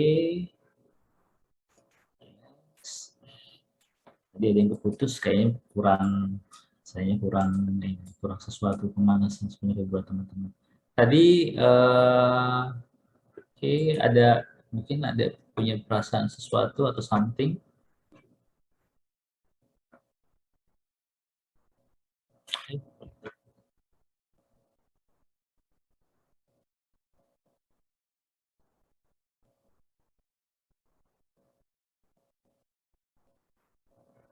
Oh ya, aku tadi kenapa harus nyebutin 3 suku kata? Aku nggak mudeng. Ada pertama untuk penghayatannya juga secara general. Lalu kita nggak bisa juga manggil sesuatu itu seperti kita kalau doa, seperti kalau teman-teman yang background Muslim, Asmaul Husna, misalnya itu kan nggak bisa sembarangan diucapin seperti kayak orang ini kereta, Bi. Jadi kita menghayati dan rata-rata hampir semua yang Archangel pasti 3 suku kata, baik Mikael, Gabriel, Rafael, Uriel. Uriel itu juga diajanya 2 U, I, L. Ini tadi sempat putusnya. Kayaknya gue belum purifikasi sebelumnya sih jadinya. Oh, kayak begini ngefek ya. Maksudnya kalau kita kurang atau apa, jaringan akan lemot atau ada gangguan, terutama kalau yang berat-berat ya. Gak boleh, harusnya sih gue gak boleh mikir seperti itu, tapi katakanlah ya, mungkin kan kita segala sesuatu harus ada bimbingan ilahi ya, harus ada divine. Jadi ya nggak bisa apa ya nggak bisa dinilai, maksudnya nggak bisa mengesampingkan hal seperti itu. Pak Roy, ya. kalau kan itu devosi malaikat. Kalau misalnya ada keinginan untuk langsung berdevosi kepada Roh Kudus, jadi boleh tarik Roh Kudus gitu ya, 3 suku kata, bukan? Enggak, beda. Beda kan? Kalau Roh Kudus itu ketika kita bicara Pantekosta, yang pengetahuannya saya dapat, mungkin agak bersedikit dengan pranic healing. Kalau pranic healing untung nanya. Kenapa? Untung saya nanya. Karena kalau Roh Kudus itu sebenarnya kalau misalnya lihat di Kisah Para Rasulnya sendiri, bahwa Roh Kudus itu turun itu bukan cuma dari kepala, tapi juga apinya bersekeliling di sekeliling, bahkan sampai rumah. Jadi sebenarnya ketika kita, mungkin agak beda kalau di pranic healing kan fokusnya kepada turunnya api Pantekostanya, tapi sebenarnya ketika kita bicara apinya itu kan tidak cuma di atas, tapi sekeliling kita. Jadi sebenarnya cukup harus menyadari bahwa sebenarnya ya, misalnya ketika saya sering mengungkapkan, misalnya bayangkan ibu misalnya atau saya dikelilingin oleh cahaya putih dan kemudian saya berkata bahwa saya dikelilingi oleh cahaya putih ilahi, dan cahaya putih ilahi itu harus ditegaskan ilahinya karena kita nggak mau dari yang lain-lain. Kemudian hanya yang baik yang datang ke saya dan hanya yang baik yang keluar dari saya. Kemudian saya berterima kasih. Nah, ketika kita bicara tentang light itu sebenarnya api Pantekosta pun sebenarnya bisa di sekeliling kita. Jadi sebenarnya nggak cuma di ya pokoknya baca deh kalau misalnya ibu background Kristen atau Katolik, baca di bagian Kisah Para Rasul ketika api Pantekosta turun, api itu melingkupi ruang di dalam turunnya Roh Kudus saat itu. Jadi nggak cuma Roh Kudus ataupun misalnya disebutnya Holy Ghost, beda. Iya. Oh, berarti kita nggak boleh improvisasi ya. Udah 3 kata malaikat, terus Roh Kudusnya dibawa ke situ, salah kaprah ya. Bukan salah sih Bu, sebenarnya ketika kita bicara analoginya nggak tepat ya, pemahamannya nggak tepat. Karena memang ketika kita bicara the Holy Spirit itu dia bukan dalam konteks yang L-nya malaikat archangel, itu beda. Atau bahkan lebih tinggi mungkin kalau dilihat dari birokrasinya, strukturnya dia lebih tinggi ya. Kalau memang suka tertarik dengan kayak gitu, mungkin mulai mempelajari divine name dalam bentuk Jewish misalnya. Jadi kita bicara tentang misalnya Iye, atau bicara tentang Elohim, kita bicara nanti misalnya Adonai, ya itu baru nanti mainnya ke sana. Itu biasanya nggak untuk publik sih. Jadi mempelajari literatur lumayan. Iya. Studinya mendalam, jadi jangan cuma mengandalkan satu literatur, karena tradisi tentang Jewish itu mungkin 80%-nya banyakan yang meleset. Banyak kan kadang-kadang karena orang-orang itu nggak praktekin, nggak mengkaji lebih lanjut, Nah, terus mereka bikin buku, terus akhirnya ya udah jadinya menyeimbang ke sana kemari. Itu yang Iya, disayangkan. baik. Makasih. Oh iya, Mas Jiwo, ini doa Yesus benar. Cuma saya agak kalau boleh komplain ke orang-orang yang ngajarin doa Yesus sekarang, mereka itu lupa ngajarin eksamen, kasihan. Eksamen apaan? Eksamen. Nah, Eksamen. baru. Ya, karena kadang-kadang orang ngasih, ini oke ini ada doa Yesus meditasinya, tapi mereka nggak diajarin eksamennya, itu kasihan. Karena kehidupan biara dengan kehidupan, kebetulan beberapa hari ini saya bertanya-tanya, kehidupan biara sama kehidupan ini beda. Kalau kehidupan biara kan mereka tiap pagi bangun, terus ada istilahnya introspeksi batin dan segala macam, ada doa Yesus sampai ditutup hari-harinya juga seperti itu. Nah kalau kita orang-orang yang awam itu apa ya, bahasa gampang eksamen itu pemeriksaan batin. Kalau misalnya di teman-teman yang PH, Pranic Healing itu inner reflection deh.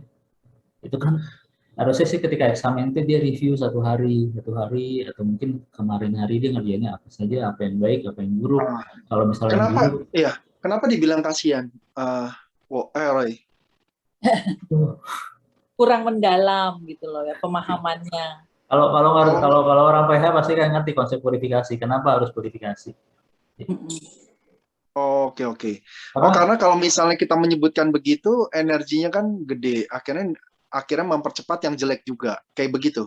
Iya, atau enggak mereka prakteknya nggak lama-lama. Oh. Coba aja. Prakteknya nggak lama-lama? Maksudnya prakteknya nggak lama-lama, misalnya nih, nyobain aja doa Yesus, gitu kan mereka. Berapa tahun mereka awet? Bisa 3 tahun, 5 tahun praktek seperti itu, terus bagus. Oh, 1 tahun aja juga susah kan sebetulnya. Tapi once ketika mereka purifikasi, mungkin mereka pas ketika melakukan apapun sambil jalan, sambil apa segala macam, mereka bisa dengan mudah. Kan biasanya para kita nih, misalnya kita nih kayak gue orang biara, gue akan bilang udah lu meditasi ini nyantai gitu kan, tapi kita nggak cerita bahwa sebenarnya kehidupan biara ini kita punya tata laksananya begini dari awal sampai hari. Nah itu adalah sebenarnya kunci-kunci yang memang harus digunakan. Jadi ketika orang cuma ngutip separoh terus tidak lihat gambaran keseluruhannya, ya itu yang kayak gue bilang kasihan, nggak optimal. Ya bisa aja tapi Oke. Iya. tapi kok eksamen tuh bagus kok, sebenarnya semua culture dan semua jalan tuh selalu ada bagian eksamen kok. Iya. Cuma katanya kalau orang bilang eksamen bingung kali ya, karena tradisinya Ignatian sih. Tapi rata-rata semua dari zamannya Benediktan juga ini kok. Tapi Ignatian itu ketat banget ya, yang apa 40 hari apa lupa. Ya mereka ada latihan spiritual mereka 40 hari. Ya. Setahun. Aku baca tuntunannya itu nyoba 7 hari aja nggak kuat, karena kan sehari mesti 5 kali pemeriksaan batin segala macam kayak begitu. Wow. Tapi kan pemeriksaan batinnya ini bro, yang bisa versinya nggak harus yang versi untuk biara, versi yang untuk awam aja. Oh iya itu latihan rohani maksudnya. Gue dulu punya bukunya sih, tapi ya cukup nyoba 1 minggu udah cukup.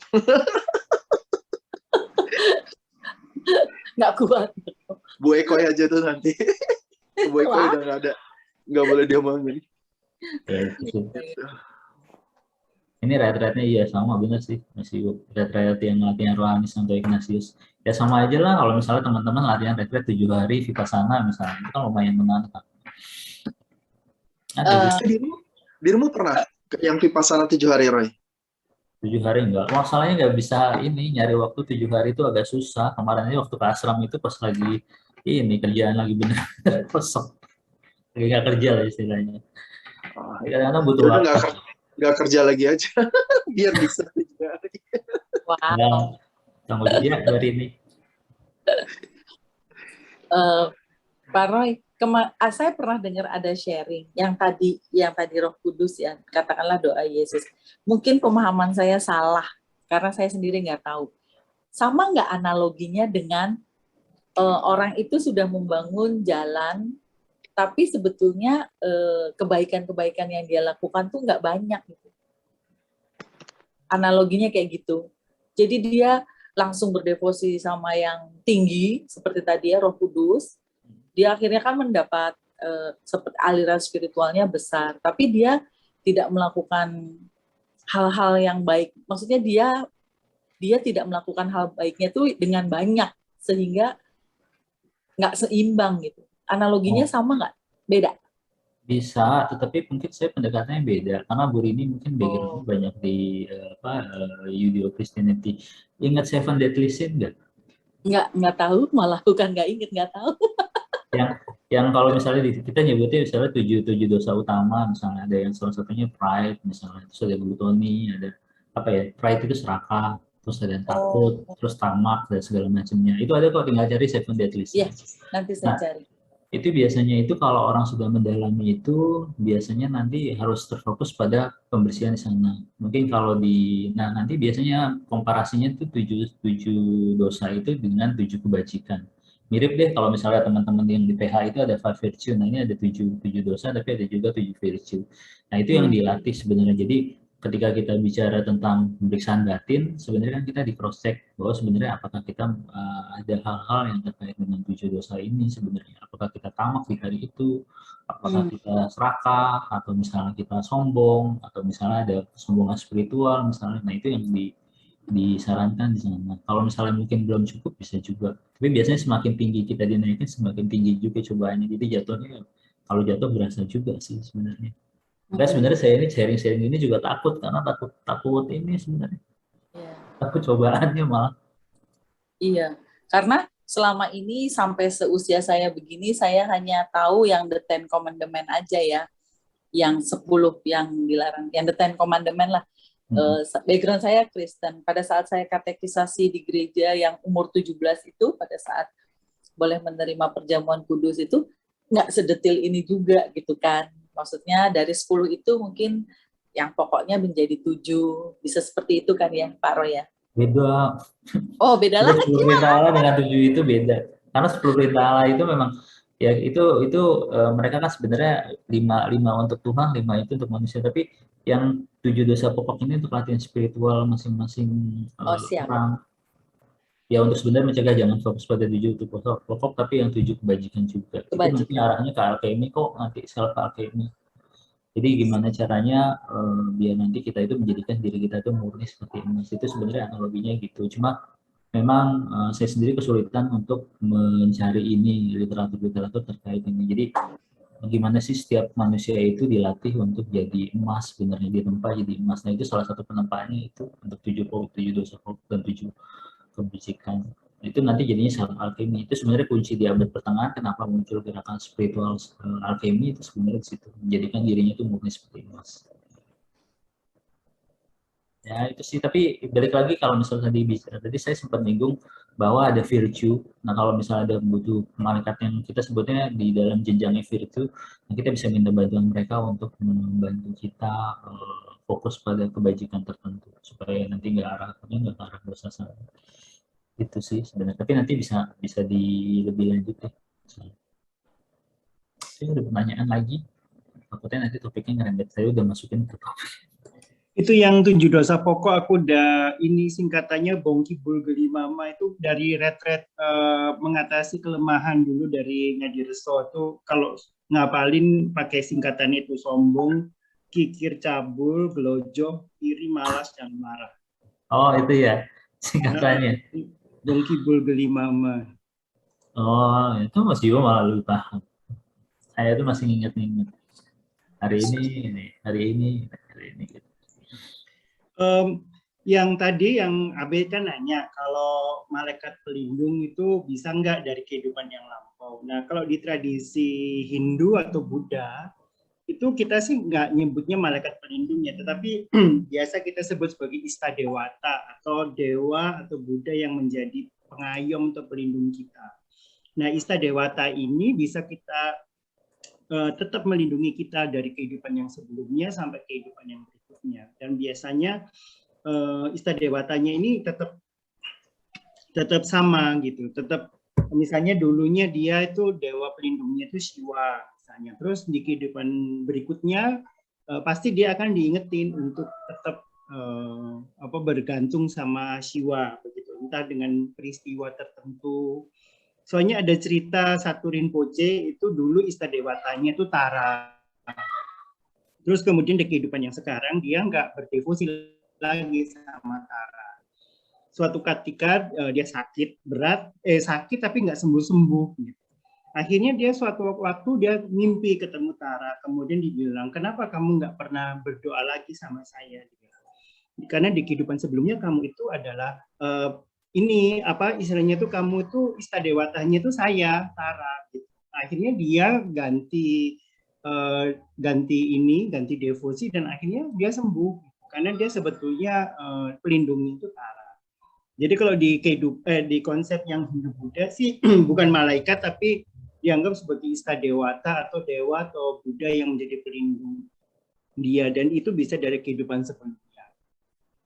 Itu sih kalau tadi tambahannya. Karena kalau di konsep yang Kristen Yahudi kan nggak ada konsep reinkarnasi. Jadi kalau disamakan kayaknya nggak match gitu. Tapi kalau di konsep Hindu Buddha karena kita kenal konsep reinkarnasi, istadewata itu bisa kita bahkan biasanya Buddha atau dewa-dewa yang kita punya rasa tertentu di kehidupan yang sekarang itu sebetulnya di kehidupan sebelumnya kita sudah pernah kenal sama mereka.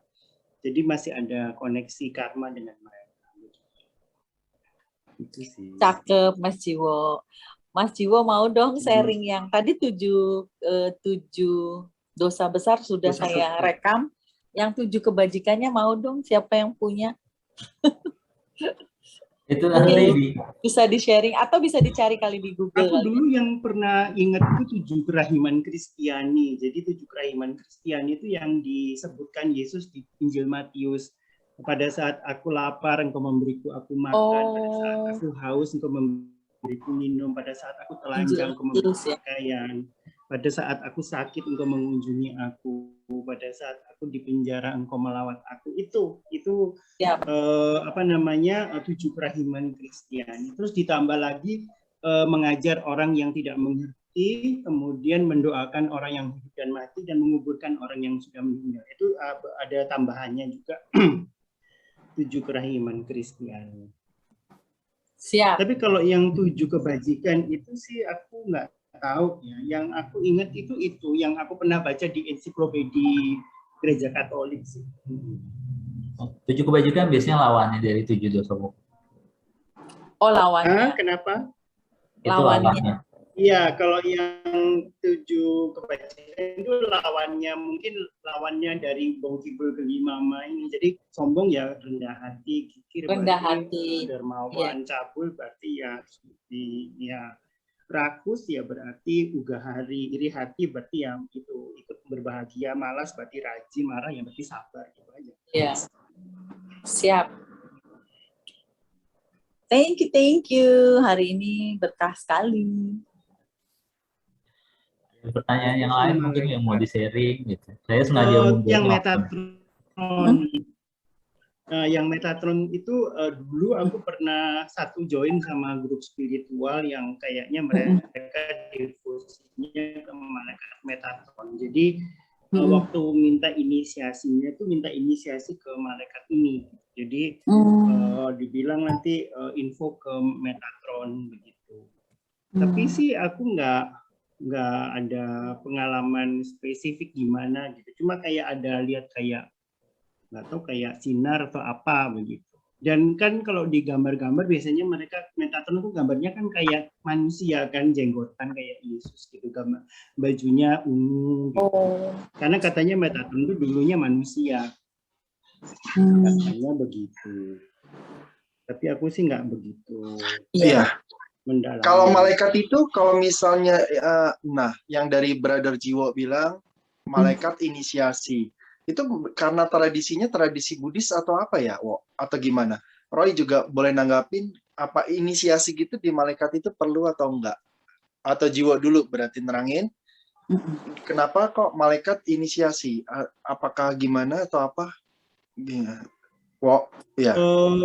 Aku sih nggak tahu ya di kelompok itu. Hanya di kelompok itu ada semacam kalau misalnya mau ada apa namanya gitu jadi minta berkah inisiasinya dari malaikat Metatron katanya yang bisa bukain portalnya gitu, kuncinya gitulah. Tapi aku waktu itu kan nggak gitu ngerti beginian, jadi nggak gitu aku dalemin.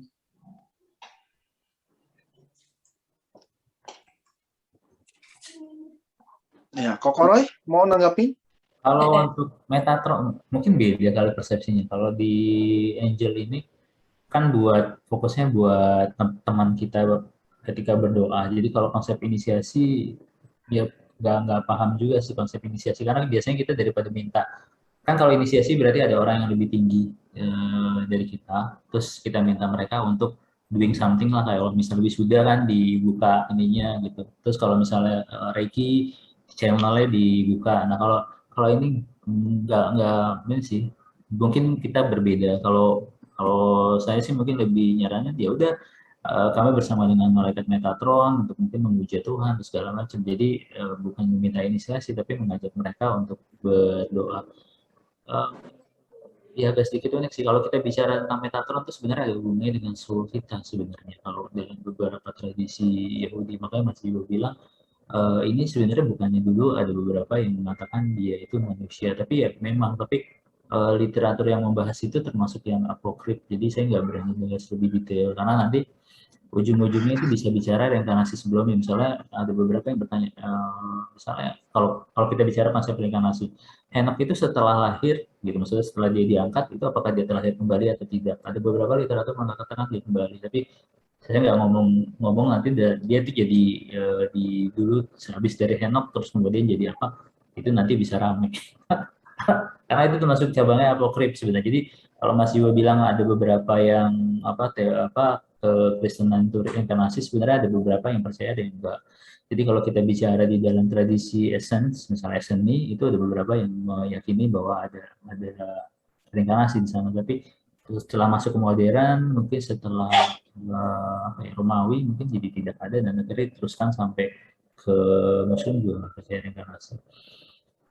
Soalnya kalau kita baca di beberapa mungkin di Bible sempat dibilang misalnya ya Yohanes Pembaptis apakah dia dibilang apakah dia Elia atau bukan gitu ya mungkin mungkin ada beberapa yang suka mengutip oh ini berarti ada yang percaya reinkarnasi zaman dulu tapi itu biasanya pembicaranya tidak stop di sana karena memang tidak apa ya, tidak direkomendasikan. Nah itu terjadinya kita ke gnostik kan jadi agak gimana gitu ya itu jadi paling kalau saya cuma bisa bicara Metatron itu yang berhubungan dengan soul kita makanya mungkin ada yang bingung kenapa nggak L gitu ya ada yang nah itu sebenarnya karena itu ada hubungannya dengan diri itu kita dan kita itu sebenarnya lebih istimewa sebenarnya sih karena kita itu bukan sekedar malaikat kenapa sih kita itu bukan malaikat karena kita itu sebenarnya ya kalau dalam tradisi kekristenan kita itu ada percikan ilahi di dalam diri kita sendiri gitu jadi kita lahirnya bukan lahir asal kita tuh lahir memang disengaja didesain untuk menjadi citranya Tuhan gitu citra Allah ya begitulah bocorannya ya saya nggak berani banyak bicara langsung nanti jadi ranahnya ke ranah keyakinan jadi mohon maaf. Nah, aku kan waktu itu sempat iseng-iseng lihat di YouTube tuh ada orang yang sharing tentang malaikat karena apa mbak-mbak gitu.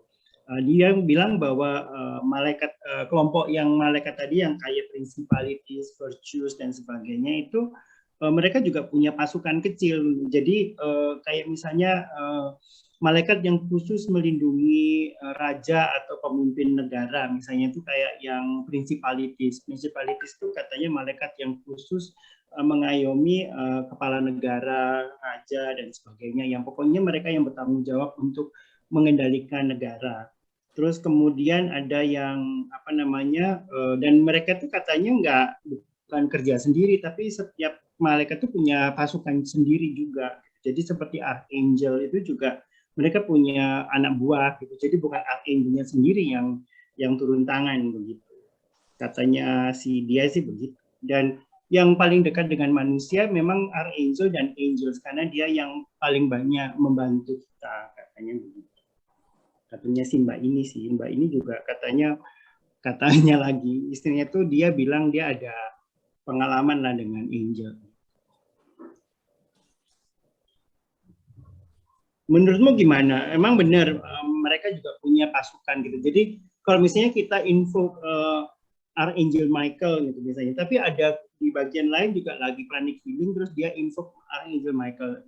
Apakah Michael tuh bisa omnipresence, intinya tuh dia bisa hadir di segala tempat dalam waktu yang sama, ataukah dia hanya single presence saja, misalnya dia cuma hadir di sini tapi dia nggak bisa hadir di tempat yang lain.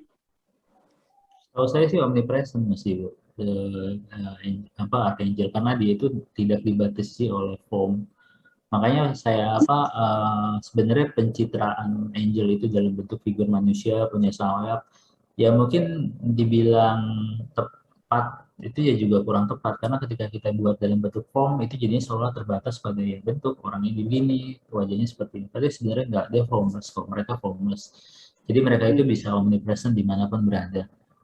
Mungkin kalau misalnya teman-teman yang cerita tentang Jacob Ladder, misalnya tangga Yakob ke surga, itu kan sebenarnya tiap itu salah satu bentuk cerita tentang bahwa malaikat itu juga berjenjang sama, dan itu mereka punya tugas dan punya cakupan. Jadi misalnya yang sudah urusannya ke virtue atau principality, biasanya mereka nggak akan berkecimpung dengan urusan yang di bawahnya, karena istilahnya sudah dipercayakan kepada di bawahnya.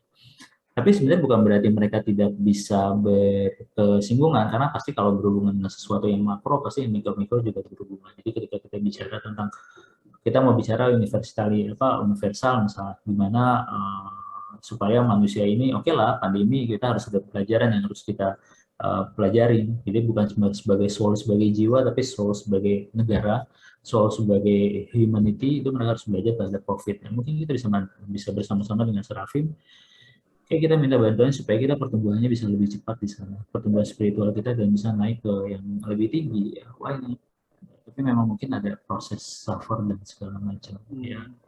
Terus Mbak itu bilang, jadi kayak Serafim, Kerubim itu kan malaikat yang dianggap paling dekat dengan hadirat Tuhan. Jadi sesama malaikat aja yang di bawah mereka, itu mereka juga nggak bisa masuk ke kawasan mereka, karena kayak ada semacam api gitu, katanya Serafim dan Kerubim itu kayak punya api yang memurnikan gitu. Jadi kalau misalnya ada makhluk lain yang mendekat, kalau misalnya dia nggak pure, ya dia bisa dibakar sama api itu, dibilang begitu. Soalnya kalau di tradisi Islam itu juga, kalau Serafim itu kan dia disebut biasanya mukorobin, malaikat yang dekat dengan hadirat Tuhan di aras. Nah, itu mereka juga dibilang bahwa alam malaikat itu juga punya level gitu. Jadi kalau malaikat-malaikat yang bukan malaikat mukorobin, yang bukan malaikat yang dekat dengan hadirat Tuhan, itu juga nggak bisa masuk ke wilayah mereka, karena level atau vibrasi mereka berbeda. Gitu. Kalau misalnya ada yang nekat, ya mungkin mereka bisa disappeared gitu, karena kalah kuat dengan mereka. Aku sih pernah baca begitu. Kalau naik memang membutuhkan energi lebih tinggi, tapi kalau untuk turun inkarnasi biasanya butuh pemadatan energinya. Jadi akan lebih mudah turun ketimbang naik. Itu bahasa umum sih. Kecuali kalau levelnya murniannya lebih tinggi. Jadi memang kalau kita mau, tapi kita don't worry sebenarnya, karena kita tuh kalau untuk doa dan segala macam, kan kita ini sebenarnya kan punya hubungan langsung dengan Tuhan.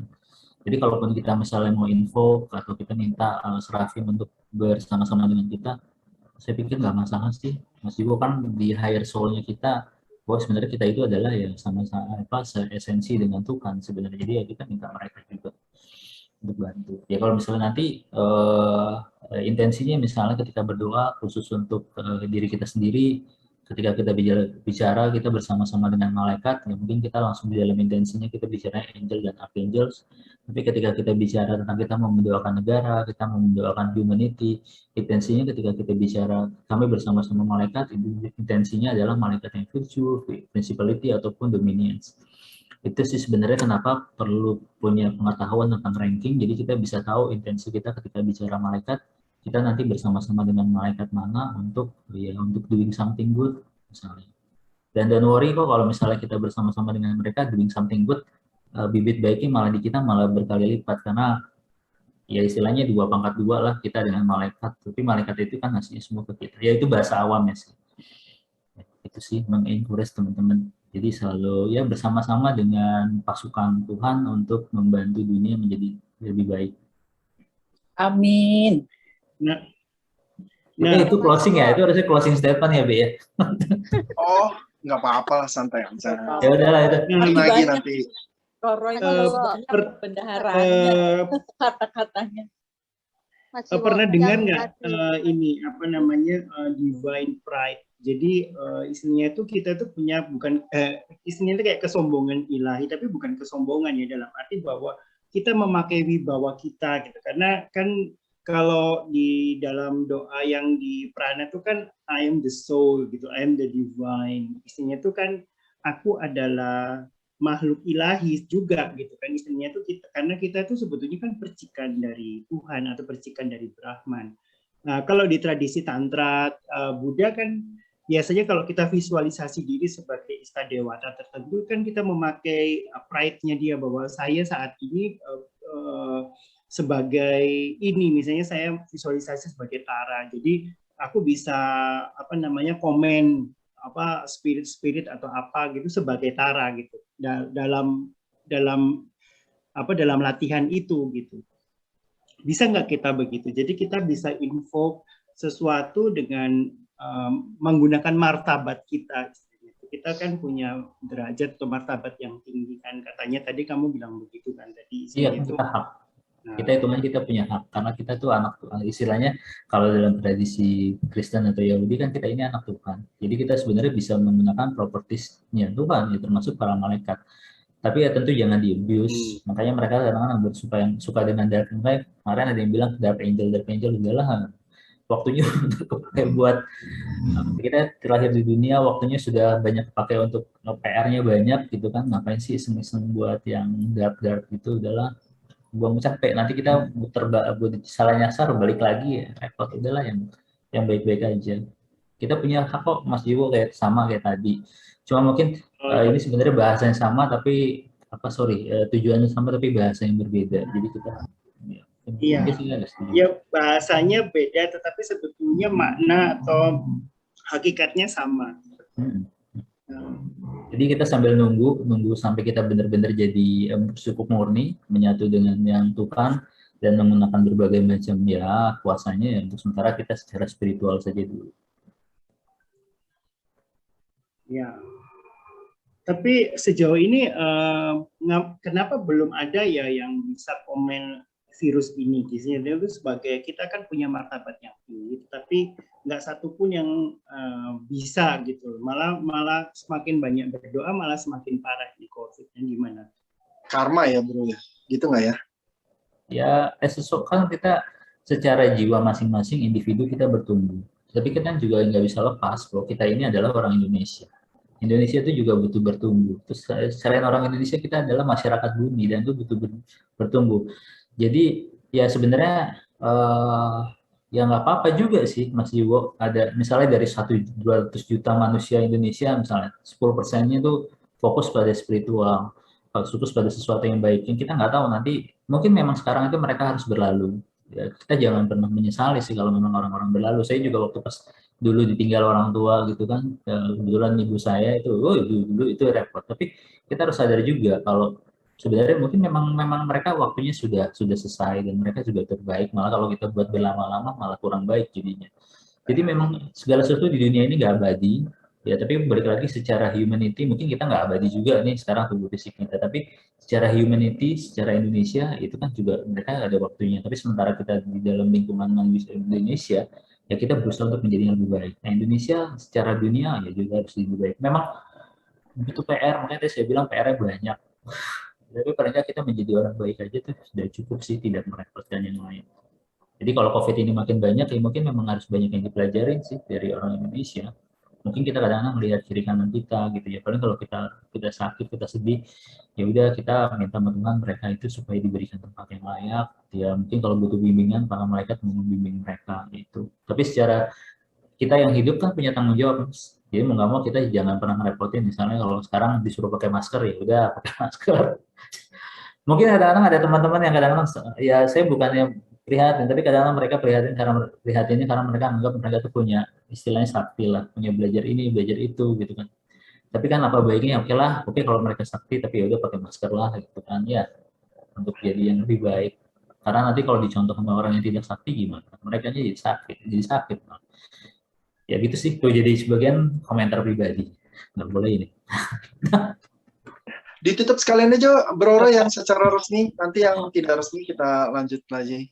Ya, kalimat penutupnya. Baik, terima kasih teman-teman. Paling tidak saya mau sharing di sesi ini dan ingin mengencourage teman-teman semua bahwa sebenarnya kita itu sudah punya bala tentara yang diberikan Tuhan kepada kita untuk membantu kita. Jadi apa salahnya kalau kita memanfaatkan mereka untuk bekerja sama dengan kita untuk menjadikan dunia yang lebih baik. Secara karma kita juga akan menanamkan lebih baik dan malah berkali-kali lipat karena kita tidak bekerja sendirian, tapi kita bekerja dengan pasukan-pasukan yang ilahi untuk jadi lebih baik. Ya, semoga teman-teman bisa mengambil manfaat di situ. Oke, terima kasih.